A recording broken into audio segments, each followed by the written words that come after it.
D Broglie hypothesis है ना, त्याला काय म्हणतात डी ब्रॉय हायपोथेसिस. आपल्याकडे कसं वाचतात ते डी ब्रॉग्ली. तर ह्या डी ब्रॉय हायपोथेसिस बद्दल आपल्याला त्या ठिकाणी आज पाहायचं.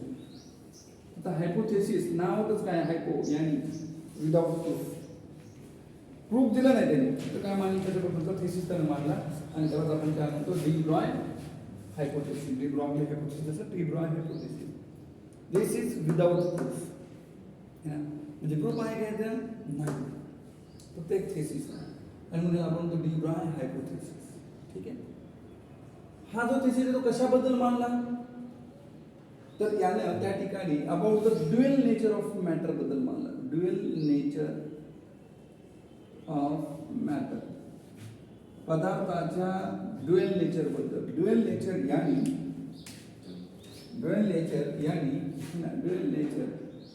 त्याला आपण त्या ठिकाणी ड्युअल नेचरचा अर्थ होतो it is a particle nature as well as wave nature. याच्याबद्दलचं त्या ठिकाणी थेसिस जो मांडलेला आहे त्याला काय म्हणतो आपण, मग डी ब्रॉय हायपोथेसिस. डी ब्रॉयने याच्याबद्दल थेसिस मांडलं काय की पदार्थ हा कधी पार्टिकल म्हणून काम करतो तर कधी वेव्ह म्हणून काम करतो. हे कशाच्या बेसिस होतं मानलं बरं. सो त्याने सांगितलं की बाबा nature like a symmetry. Nature like symmetry. निसर्गाला काय आवडते, सिमेट्री आवडते. याने कसं, जसं की दिवस रात्र, लेफ्ट राईट, पुढे मागे, अप डाऊन है ना. तसेच इकडच्या साईडला जसे आहे तिकडच्या साईडला आपला चेहरा इकडून वेगळा आहे का नाही. Nature like symmetry. लक्षात ठेवायचं इकडून दोन भाग केले, एक हिस्सा असा एक हिस्सा असा. So nature like symmetry. तर मग या सिमेट्रीच्या आधारावर है ना, according to the law of symmetry है ना, याच्या आधारावर त्याला सांगितलं की ज्या प्रकारे निसर्गाला सिमेट्री आवडते, ज्या प्रकारे सिमेट्रिकल ज्या ज्या नेचरच्या गोष्टी आहेत तसंच पदार्थ पण हा त्या ठिकाणी पार्टिकल पण आहे आणि वेव्ह पण आहे. जर तो पार्टिकल असेल तर तो काय असायला पाहिजे, वेव्ह असायला पाहिजे, असं कोणी सांगितलं, डी ब्रॉयने सांगितलं. ठीक आहे. So according to the de Broglie है ना, त्याने काय सांगितलं मग की मग द पार्टिकल हॅव्हिंग पार्टिकल किंवा matter having particle nature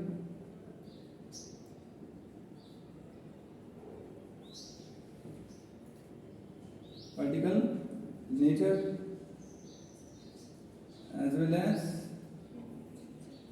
wave nature. अशा पद्धतीने ठिकाणी जसं की एखादा पदार्थ आहे, हा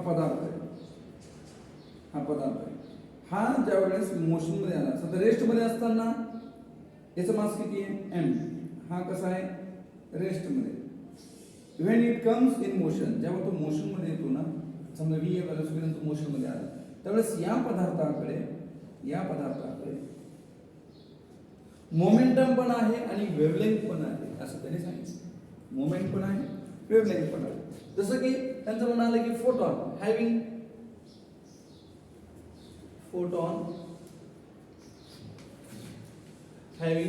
wave nature as well as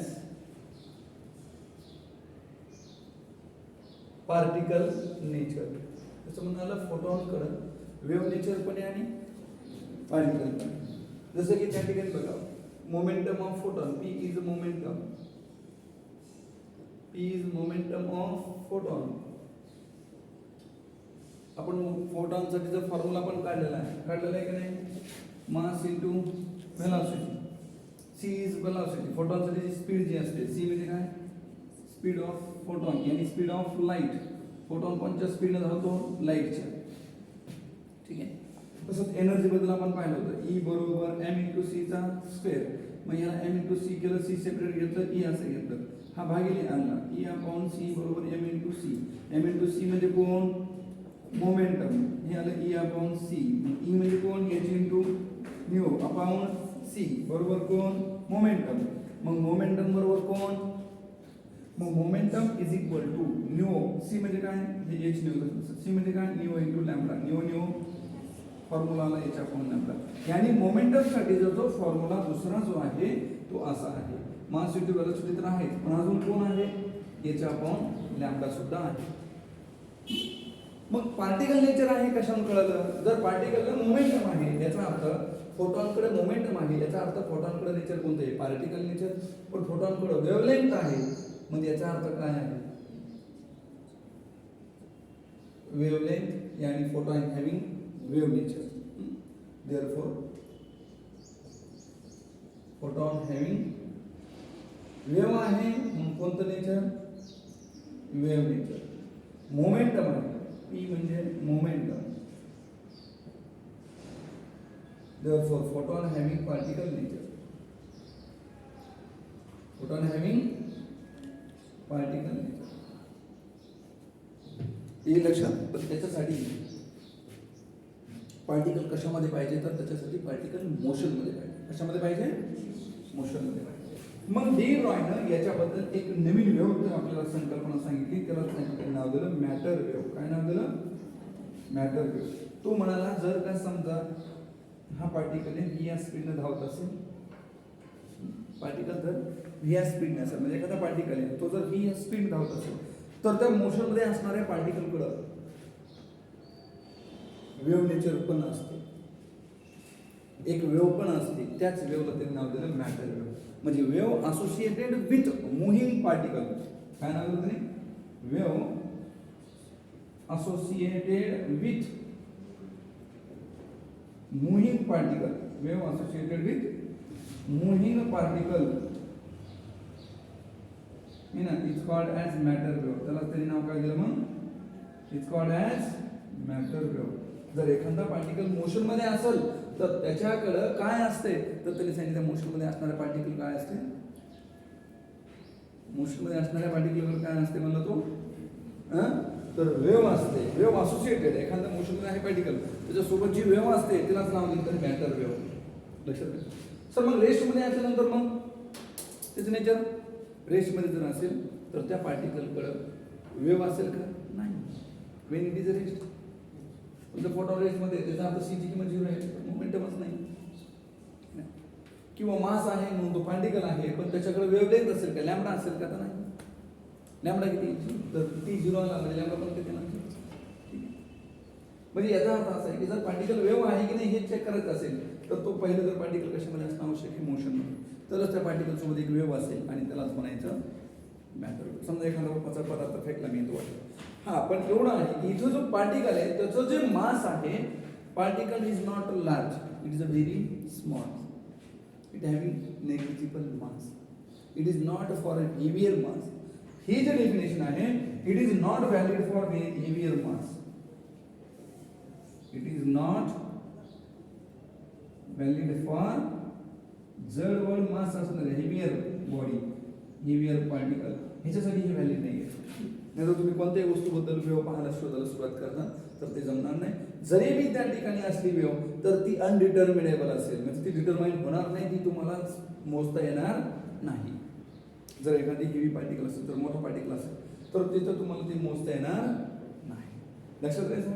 तर याच्याबद्दल त्या ठिकाणी कोणी सांगितलं, तर या डी ब्रॉयने सांगितलं की कशा प्रकारे पदार्थ दोन प्रकारचं नेचर असतं, कशा प्रकारे फोटॉनकडे दोन प्रकारचं नेचर आहे. तर photon having dual nature, particle nature as well as wave nature. कसं कळालं, तर मोमेंटम आहे म्हणून पार्टिकल नेचर, वेव्ह आहे म्हणून लॅम्बडा आणि वेव्ह लेंथ आहे म्हणून कोणतं नेचर, वेव्ह नेचर. याच्याबद्दल त्या ठिकाणी आपल्याला त्यांनी सांगितलं.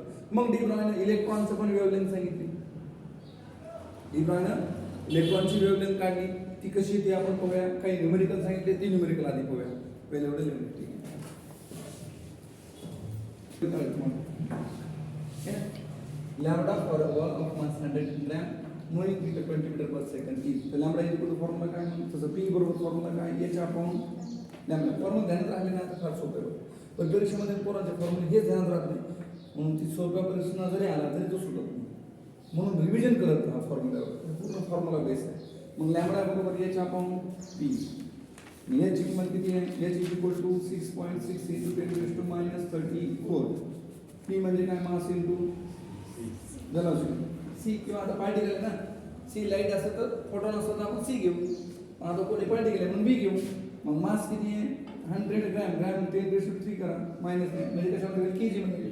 केजी मध्ये काय करणार एसआय सिस्टीम मध्ये kg V velocity meter per second हे एसआय मध्ये झालं आणि ग्रॅम सीजीएस मध्ये. मग याला एसआय मध्ये करा म्हणजे याला किती मल्टिप्लाय करा 10⁻³ मिळेल. हे झालं केजी आणि हे झालं मीटर पर सेकंद. कोण आलं मोमेंटम है ना. नाही नाही नाही किती स्पीड किती दिली 20 मीटर पर सेकंड. 2 हे 3 कॅन्सल म्हणजे उरलं किती केजी मीटर पर सेकंड. 2 उरले ना बरोबर आहे का. मग H equal lambda equal to H upon P. मग एच किंमत 6.6 इंटू 10⁻² अपॉन पी किती आहे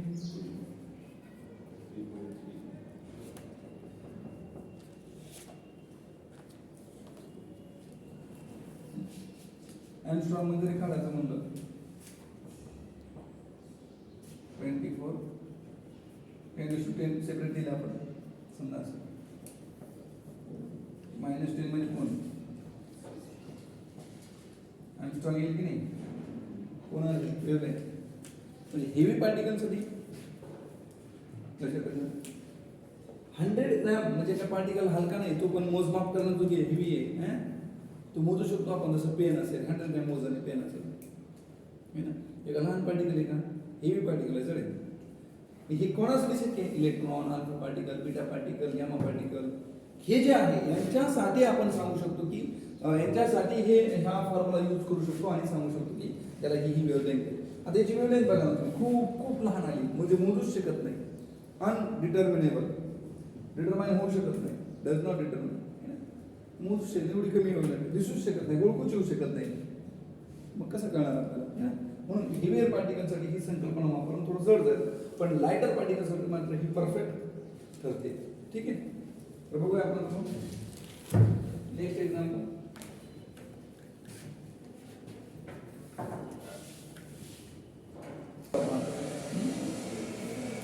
है ना वेव्हलेंथ फॉर्म्युला काय आहे एच अपॉन पी. आणि तुम्हाला काय सांगितलं D from the wave of corresponding to the particle of mass M. M एवढं मास असणारा पार्टिकल है ना. आणि मूव्हिंग विथ वेलोसिटी v मग मोमेंटम किती असणार मास इंटू वेलोसिटी तेव्हा ठीक आहे. आता परीक्षा तुम्हाला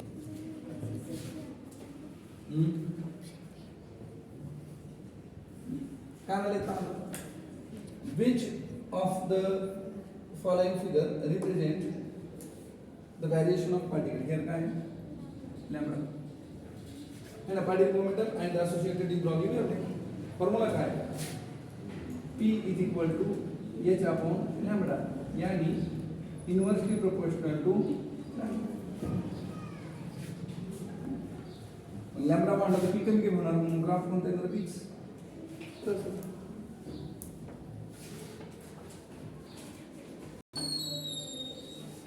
इलेक्ट्रॉन आहे आणि दुसरा कोण आहे फोटॉन हा सेम वेव्हलेंथ फक्त त्याचं काय सेम असतं सगळ्यांचे फॉर्म्युला काय वेलोसिटी वेगळीच असणार आहे कारण मास वेगळं आहे एनर्जी पण वेगळी असणार आहे कारण मास वेगळं वेलोसिटी वेगळी angular momentum size shape define नाही आहे वेगळे मोमेंटम कारण मोमेंटम मध्ये पहा बरं p बरोबर h अपॉन लॅम्बडा h कसा आहे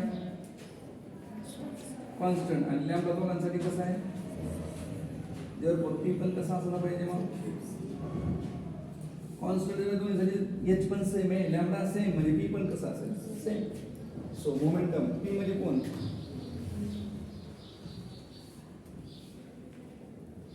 मग ऑप्शन e. ठीक आहे. Next question. If the particles moving with the same velocity, particle doesn't move same velocity. Okay. Then which has maximum de Broglie wavelength? तो खाली पैकी कोणाला maximum wavelength असेल?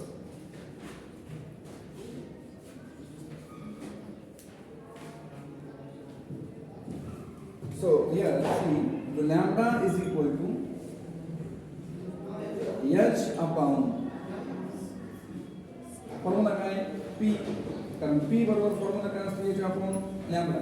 मग लॅम्बडा बरोबर फॉर्म्युला काय h अपॉन p. मग ज्याचा मोमेंटम जास्त त्याची वेव्हलेंथ कमी मोमेंटम कोणाचं जास्त असेल? मोमेंटमचा फॉर्म्युला आहे मास इंटू व्हेलॉसिटी. पण म्हणले सेम व्हेलॉसिटी. v कसं आहे मग? v इज कॉन्स्टंट यानी सेम. म्हणजे याचा अर्थ असा आहे p is directly proportional to कशा देईल मग मास. मग दिलेल्या ह्याच्यामध्ये कोणाचं मास जास्त आहे, कोणाचं जास्त आहे आणि कोणाचं कमी आहे. मग जेवढं मास कमी असेल तेवढं मोमेंटम कमी. जेवढं मोमेंटम कमी आहे, जेवढं मोमेंटम जास्त तेवढी लॅम्बडा कमी. म्हणजे जेवढं मोमेंटम कमी तेवढी लॅम्बडा जास्त. मग कोणाचं मोमेंटम कमी आहे? ज्याचं मास कमी. बरोबर ना? बघा काय, ज्याचे मास कमी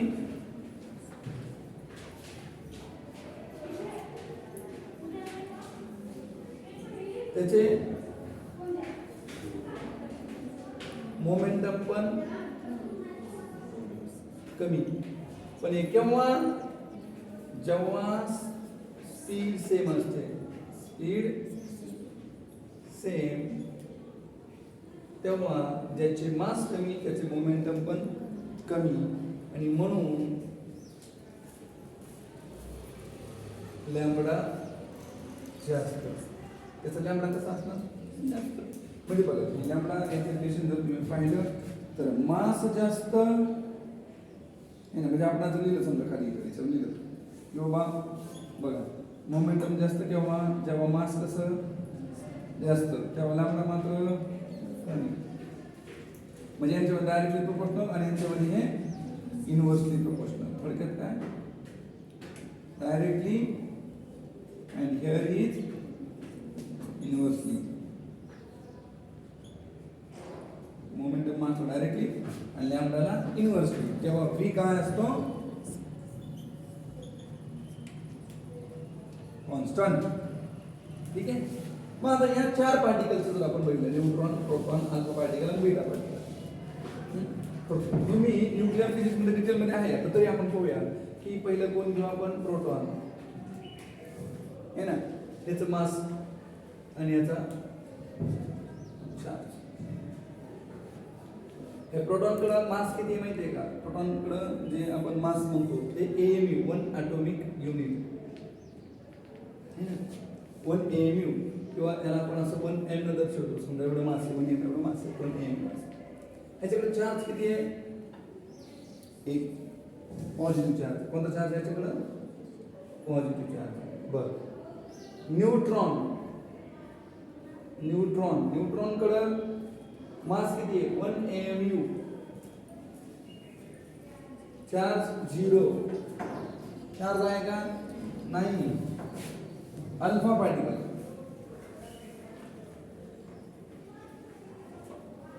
याच्याकडे काय असतं माहिती आहे का? अल्फा पार्टिकलकडे काय असतं माहिती आहे का? 2 प्रोटॉन असतात तर 2 न्यूट्रॉन असतात. अल्फा पार्टिकल म्हणजे माहिती आहे पुढे हां?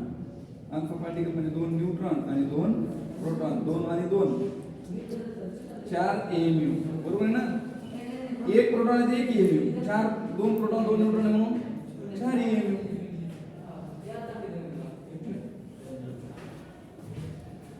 ठीक आहे. 4 AMU. बरं. याच्यावर चार्ज न्यूट्रॉन म्हणून असेल का? नाही. मग कोणा म्हणून असेल? फक्त प्रोटॉन म्हणून. मग 2 प्रोटॉन आहे म्हणून +2 E. आणि याच्यावर पण कोणता चार्ज आहे? 2 पॉझिटिव्ह चार्ज.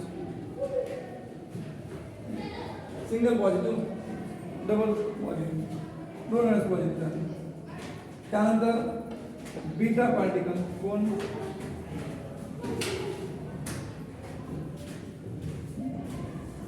याचं मास जर आपण पाहिलं ना, याचं मास आहे बघा आय थिंक 732 काही असं काहीतरी डिवाइड आहे. म्हणजे 1/62 असं काहीतरी डिवाइड आहे बघा AMU. ह्याच्याकडं एक निगेटिव्ह इलेक्ट्रॉन म्हणजे एक निगेटिव्ह चार्ज आहे बघा. प्रोटॉनकडे पॉझिटिव्ह इलेक्ट्रॉन एवढा चार्ज आहे. इलेक्ट्रॉन एवढा आहे पण पॉझिटिव्ह मध्ये. पण बीटा पार्टिकलकडं निगेटिव्ह चार्ज आहे. एक इलेक्ट्रॉन एवढा आहे पण कसं आहे? निगेटिव्ह चार्ज आहे. That is negative charge. यानी बीटा पार्टिकल मध्ये एक प्रकारचा कोण आहे? इलेक्ट्रॉन. लक्षात रे? हां ठीक आहे. परत याचं जर आपण पाहिलं तर मास 161 आहे. 16737 असेल. 1637 AMU एवढं काय आहे त्याचं मास आहे. 1637 AMU एवढं याचं मास. मग सगळ्यात कमी मास कोणाचं आहे? स्मॉलेस्ट मास कोणाचं आहे? Beta particle. म्हणून मोमेंटम कोणाचं कमी असणार? बीटाचं. म्हणून वेव्हलेंथ कोणाचं जास्त असणार? बीटा पार्टिकलचं. सो आन्सर लक्षात आहे ना? ठीक आहे. या प्रकारे तुम्हाला हे जर असा प्रश्न आला तर लक्षात आला. सगळ्यात कमी वेव्हलेंथ कोणाची असेल? मग अल्फा पार्टिकल है ना. आणि याच्यामध्ये पण तुम्ही जर पाहिलं ना तर दोघांपैकी neutron slightly greater than mass of neutron slightly greater than mass of proton. आणि सर न्यूक्लियर फिजिक्स मध्ये आहे मध्ये आपल्याला तिथं आपण पाहूया. द्यायला किती वेळेला option D is correct.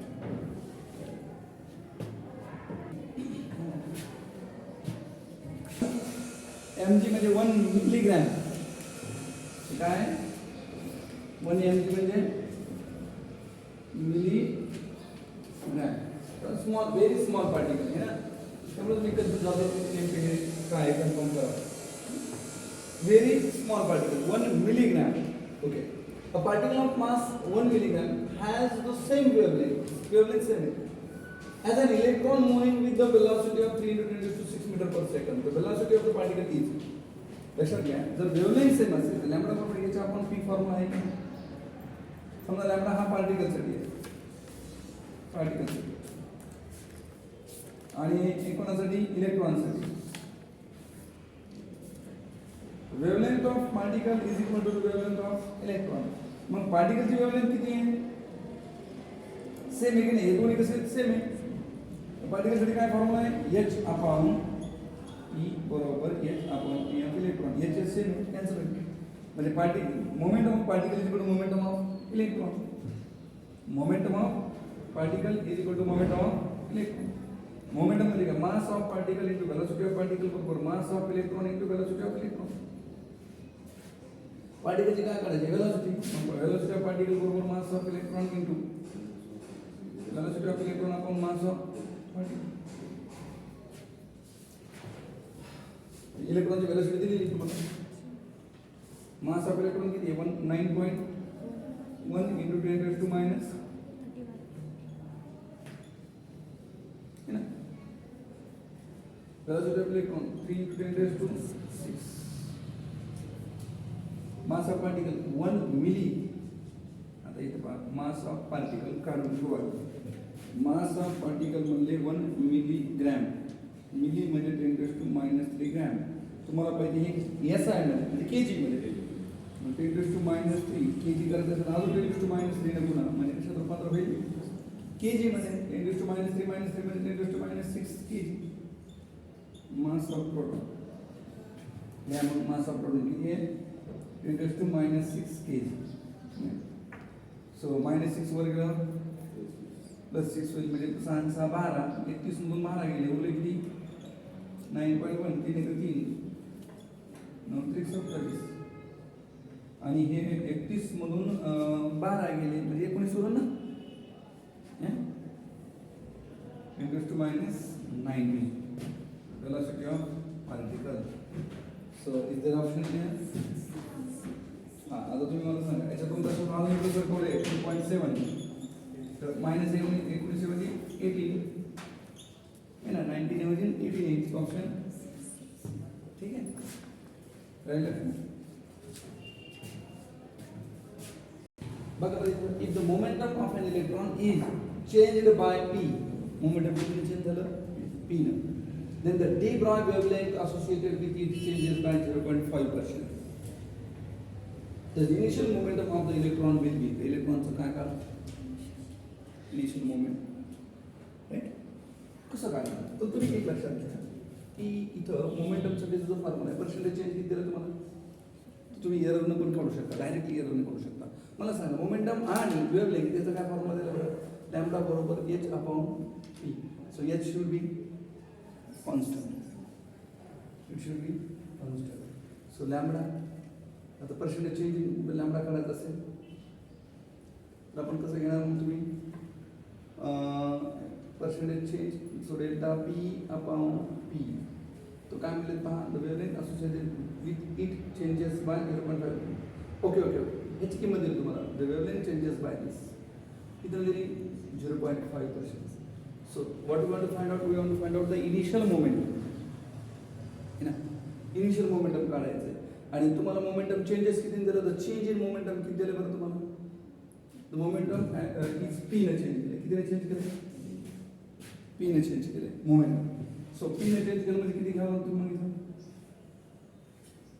P घेणार डिवाइडेड बाय पी इनिशियल याला पी इनिशियल म्हणून आपण कोण काढायचं पी इनिशियल इकडे घ्या है ना आता हे बघा 0.5% मध्ये किती 5% मध्ये किती भागिले 100 बरोबर पी अपॉन पी इनिशियल इकडे ना सो भागिले 100 याला काय येतील गुणिले आणि हे काय येतील भागिले बरोबर ना नंतर याला आता काय करा 1000 करायला 5 गुणिले पी 5 2 10 200 into पी इनिशियल येतं लक्षात एरर मेजरमेंट कसं करतो आपण एच कॉन्स्टंट आहे मग एरर कोणामुळे आला फक्त लॅम्बडामुळे मग कसं करतो change in wavelength divided by initial wavelength is equal to change in momentum delta p upon initial momentum p येतं लक्षात this is the initial wavelength पण याच्यामध्ये पर्सेंटेज चेंज दिलं तुम्हाला किती दिलं 5% म्हणजे याच्या तुलनेनं एवढा चेंज झाला असं झालं याचा अर्थ असा होतो याच्या तुलनेनं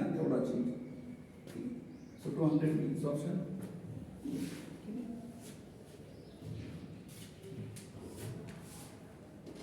किंवा बी रेस टू लॅम्बडाचा असेल समजा ह्याच्यामध्ये एरर तुम्हाला विचारला पर्सेंटेज एरर तर अल्फा पुढे घेतो delta A upon A plus lambda पुढं डेल्टा बी अपॉन बी मग हे भागाकार जरी असेल ना असं भागाकार जरी असेल ना तरी पण लिहिताना मात्र तसंच लिहायचं एररमध्ये अल्फा पुढं delta A upon A plus lambda पुढं डेल्टा बी अपॉन बी म्हणजे घातांची संख्या पुढे घ्यायची आणि असं हे म्हणजे काय एवढा चेंज एवढ्या किमतीला 5% याचा अर्थ कळतोय का ह्याचा अर्थ जर ही किंमत 100 असेल तर बदल झाला 5 म्हणून बघा ना तुम्ही डेल्टा लॅम्बडा अपॉन गेले तर मी काढलं म्हणजे ही जर 100 असेल त्याच्यामध्ये बदल किती झाला 5 मग ह्याचा बदल जर पी असेल तर ह्याची इनिशियल किंमत किती असेल तर बस इथे लक्षात एरर मेजरमेंट असं हां पण लक्षात ठेवा जेव्हा हा चेंज जर खूप लार्ज असेल म्हणजे 50च्या पुढं असेल किंवा 10च्या पुढं असेल if this change is very large आता हा चेंज किती आहे पर्सेंटेज चेंज किती आहे वेवलेंथमध्ये खूप स्मॉल आहे 0.5 पण जर हा चेंज खूप लार्ज असता 10 पेक्षा जास्त मग असं नाही सोडावं लागणार आपल्याला मग असं सोडावं जमणार नाही मग त्यासाठी फॉर्म्युला वेगळा असेल मग त्यासाठी फॉर्म्युला काय आहे तर चेंज इन मोमेंटमचा फॉर्म्युला असेल जेव्हा तुम्हाला खूप लार्ज चेंज दिला जाईल ना त्यावेळेस तुम्हाला हा फॉर्म्युला नाही त्यावेळेस तुम्हाला फॉर्म्युला घ्यायचा असतो हा percentage change in momentum initial momentum is equal to है ना p final minus p initial upon p initial गुणिले 100% असं फॉर्म्युला करा ठीक आहे जर पर्सेंटेज चेंज खूप लार्ज असेल तर नसेल तर मग तुम्हाला हा आहे तो फॉर्म्युला सॉल्व आहे ठीक आहे हे सांगतो सुरुवातीला की यामध्ये फक्त कोणती फील्ड आलेली आहे बरं मॅग्नेटिक आणि मॅग्नेटिक फील्डमध्ये जर एखादा मुव्हिंग चार्ज असेल तर पहिलं तर बघा समजा मॅग्नेटिक फील्ड आहे तर या मॅग्नेटिक फील्डमध्ये हा मुव्हिंग चार्ज जर परपेंडिक्युलर मध्ये मूव्ह होत असेल बघा alpha particle moves in circular path of radius 0.83 centimetre in the presence of the magnetic field of this is the magnetic field the D broadly wavelength associated with the particle म्हणजे magnetic फील्डमध्ये alpha particle हा circular मोशनमध्ये केव्हा फिरतो जेव्हा तो कसा असेल perpendicular असेल मग आता ह्या केसमध्ये जर तुम्ही पाहिलं की दिस इज वेलॉसिटी आणि मॅग्नेटिक फील्ड दोन्ही एकमेकांना नेहमी परपेंडिक्युलर जर असेल तर ते एक कॉन्स्टंट फोर्सनं सर्क्युलर मोशनमध्ये फिरतो मग यामध्ये जर मॅग्नेटिक आता मॅग्नेटिझममध्ये आहे बघा मॅग्नेटिक इफेक्ट इलेक्ट्रिक करंट आणि मॅग्नेटिक याच्यामध्ये आहे आपल्याला हा फॉर्म्युला. तर यामध्ये पहा, हा जो V आहे, V इज इक्वल टू, हा जो फॉर्म्युला आहे हा कसा आहे माहिती आहे का, किंवा आपण त्याला काय म्हणतो, वेलॉसिटीचा फॉर्म्युला जर तुम्हाला काढायचा असेल, पहिलं रेडियसचा फॉर्म्युला तुम्हाला माहिती बघा त्याच्यामध्ये. याचा रेडियसचा काय, mv upon q into b, हा फॉर्म्युला आहे. सायक्लोट्रॉन मध्ये आहे, तुम्हाला शिकायला भेटतो. ठीक आहे. याच्यामध्ये आता सायक्लोट्रॉन मध्ये magnetic effect of electric current मध्ये तुम्हाला सायक्लोट्रॉन नावाची कन्सेप्ट हाय रेडियसचा फॉर्म्युला असेल. मग याच्यामध्ये परत पहा, तुम्हाला रेडियस दिलेली, एवढ्या रेडियस मध्ये तो फिरतोय. मग तुम्हाला पाहिजे v, कारण आपल्याला काढायचं काय, वेव्हलेंथचा फॉर्म्युला काय, h अपॉन p. p म्हणजेच काय, m इंटू v. याच्यावर तुम्ही m इंटू v ची किंमत किती काढू शकता, m इंटू v बरोबर r इंटू qb. हे बघायला पाहिजे. m जागा तुम्ही ठेवा किंमत लॅम्बडा बरोबर h upon r into qb. Radius charge magnetic field h u greater than lambda, है ना. बघा रेडियस b मॅग्नेटिक फील्ड, कोणता पार्टिकल आहे, अल्फा पार्टिकल आहे. त्याचा तुम्हाला काय माहिती आहे, चार्ज किती आहे. आता तुम्ही दिलं होतं की अल्फा पार्टिकल 2 इलेक्ट्रॉन एवढा आणि पॉझिटिव्ह चार्ज आहे पण इलेक्ट्रॉन चार्ज एवढा, म्हणजे 2 इंटू इलेक्ट्रॉनची किंमत किती घेणार तुम्ही, 1.6 इंटू 10⁻⁹ एवढा चार्ज तुम्ही इथे घेणार. म्हणजे charge on alpha particle 2 times of electron, यानी पॉझिट्रॉन म्हणतो आपण त्याला. 1.6 इंटू 10⁻⁹ कुलम, है ना. हा अल्फा पार्टिकल बरोबर चार्ज आहे डबल. पुढे बी मॅग्नेटिक फील्ड दिलेली आहे, किती आहे, 0.25 वेबर पर मीटर स्क्वेअर. आणि नंतर एच किती आहे, 6.6 इंटू 10⁻34. एच पण रेडियस कोण आहे, 0.83 सेंटीमीटर. सेंटी म्हणजे 10⁻² मीटर. सर्व किमती ठेवा, तुम्हाला कोण भेटेल, लॅम्बडा नियर अबाउट 0.01. ठीक आहे. किमती ठेवून कॅल्क्युलेशन करून बघा. या ठिकाणी आपण थांबू.